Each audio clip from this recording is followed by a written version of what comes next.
Hey, this is Carl Walker with Engedi Retreat, and this message is for the pastors and missionaries out there that we serve. And this week, I had something happen to me that I wanted to share with you that I thought you might be able to benefit from. I definitely have.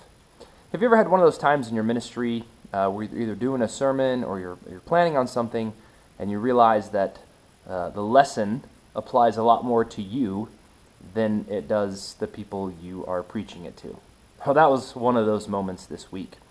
At the beginning of this week, I was really fretting over the fact that in 2 weeks I leave on a massive trip with my wife, something we've been planning for a year, and we're super excited to go.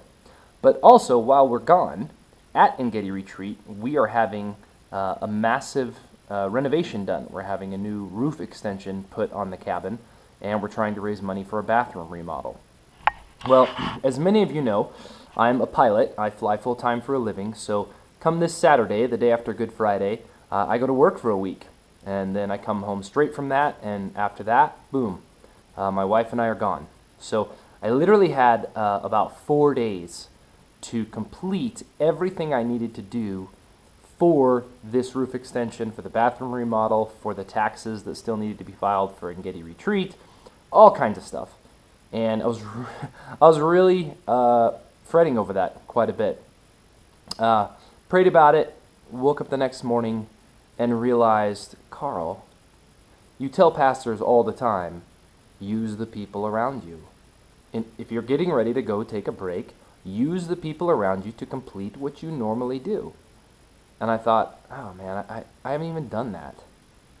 So I reached out, I grabbed our Chase, who was once an apprentice with us, and now he's on staff with us, and I said, Chase, you're coming with me. So we went out to the Lance cabin, we cleaned it. I had him shoot a video update of himself. Now, Chase has never shot a video update for Engedi Retreat of this kind, and he didn't know what to do. So I just simply coached him through it. Then after that, we went to the concrete place where I needed to get the concrete for the roof extension. We went to the building shop. We met the people there. We filed paperwork. We got all this stuff done. The whole time, he's just coming alongside of me, taking notes, and I'm telling him, come next month, when this project starts, here are the things you need to accomplish. Now, Chase is a young 20-year-old. He's never built anything before. But that's not the point. The point was that I took him along with me. And now that I've done that, he is somewhat ready to handle that task. A lot more so than he was last week. Last week I was thinking I would have to do it all and get it all ready and set. This week I'm thinking, no, I don't have to do that. I have to get him ready and set to learn this. Now, at the end of all this, he had a great epiphany too. He said, Carl, I would have never thought about doing this before. But now that you've taken me over this threshold of meeting these people and negotiating these prices and doing all these things and getting our nonprofit discount, he's like, now I kind of feel like, okay, I could probably go do that again.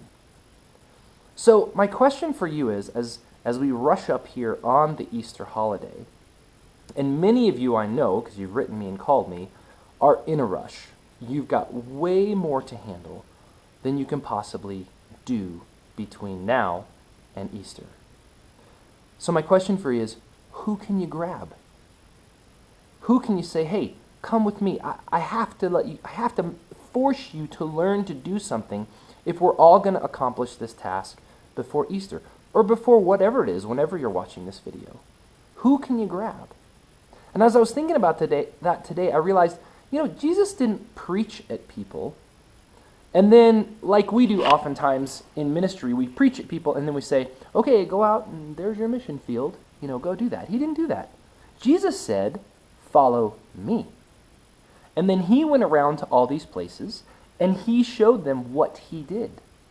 And they learned by experience.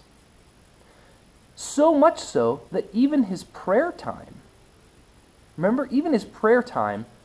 he would take the disciples with him and say, hey, you stay here and pray. I'm going to go off over there and pray. So it wasn't even like our private prayer time was only for him. He actually shared that with the disciples.